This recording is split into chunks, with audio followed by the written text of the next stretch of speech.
India गठबंधन की जो बैठक थी उसमें किसी का नाम प्रस्तावित करने की बात नहीं थी और ममता बनर्जी ने खड़गे का नाम सामने किया, जिसके बाद मुख्यमंत्री नीतीश कुमार नाराज हो गए। अब मनाने तेजस्वी भी गए और राहुल गांधी जी ने भी फोन किया।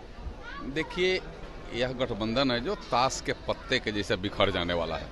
गठबंधन में ना कोई दम है, ना कोई असूल है, ना कोई नीति है, ना सिद्धांत है। यह सिद्धांत विहीन गठबंधन टिक नहीं सकता है। इनका एक ही मकसद है कि मोदी को हटाओ, मोदी को हटाओ। तो मोदी कोई खेत के मूली नहीं है। मोदी जनता के जड़ में नीचे तक बैठे हुए हैं। मोदी का काम, मोदी का विकास, मोदी ने जो काम किया है वह एक एक जन जन तक है। इसलिए मोदी को मूली के जैसा उखाड़ करके फेंक देंगे और आप बैठ जाएंगे, हमें लगता है कि मुंगड़ी लाल का सपना है। यह सपना देखते रहिए। अभी तो आप गठबंधन में अपने सीट शेयरिंग की बात तो छोड़ दीजिए, अभी तो आपने नेता नहीं तय किया। ताकत है तो आप नेता तो तय कर लीजिए कि आपका नेता कौन होगा, मोदी के सामने कौन होगा, इसको तय कर लीजिए। फिर उसके बाद सीट शेयरिंग करिए। न इनका सीट शेयरिंग होगा, न इनका नेता तय होगा। ऐसे ही इन हवाई में इनका खत्म हो जाएगा। और मोदी पुनः, मैं आपको ये विश्वास के साथ कहता हूँ, जो जनता का भाव है, जो जनता का जिस तरीका से आशीर्वाद है, जो जनता जिस तरीका से मोदी को चाह रही है, मोदी 400 सीटों से ज़्यादा इस देश में लेकर के पुनः तीसरी बार देश के प्रधानमंत्री बनेंगे और देश की सेवा करेंगे।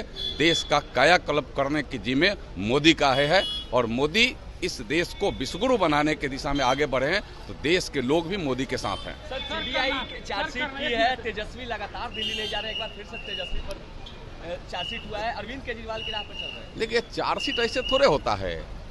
आप घोटाला किए हैं, आप घोटाला जब किए हैं इसलिए चार्जशीट हुआ है। और चार्जशीट हुआ तो वही चार्जशीट, समन जब जारी हो तो जाना चाहिए, जाकर के बताना चाहिए कि भाई कितने नौकरी के बदले कितने जमीन लिए आप, और जमीन लिए तो वह उचित था कि अनुचित था, तो ईडी तो करेगा ही का काम।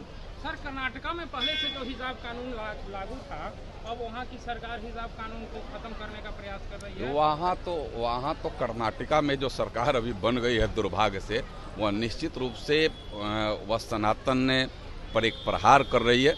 लेकिन सनातन, उनके प्रहार से सनातन को कोई असर नहीं पड़ रहा है। वह वोट को अपने सुरक्षित करने के लिए सारे हथकंडे अपनाने का काम कर रहे हैं, जो देश हित में नहीं है, समाज हित में नहीं है, और जो सामाजिक संरचना है उसके हित में भी नहीं है। बिहार में लगातार कानून व्यवस्था है। कानून यहाँ क्या है? यहाँ तो जो सुरक्षा कर्मी है वो अभी सुरक्षित नहीं है। और पुलिस की जिम्मेदारी सुरक्षा की है, लेकिन वो अभी सुरक्षित नहीं है और पुलिस को गोली मारी जा रही है।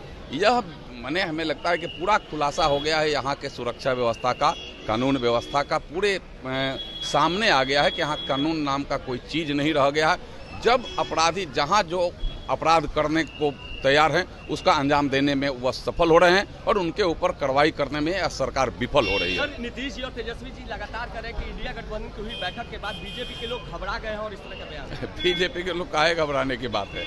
वो तो पता उनको लग जाएगा। कितना तो गिन करके अब दिन है, अगर पूरा दिन जोड़िए तो 200 दिन से कम ही है। पता लग जाएगा कि कौन घबराया है, आप घबराए हैं कि इंडिया गठबंधन के लोग घबराए हैं कि बीजेपी घबराई है।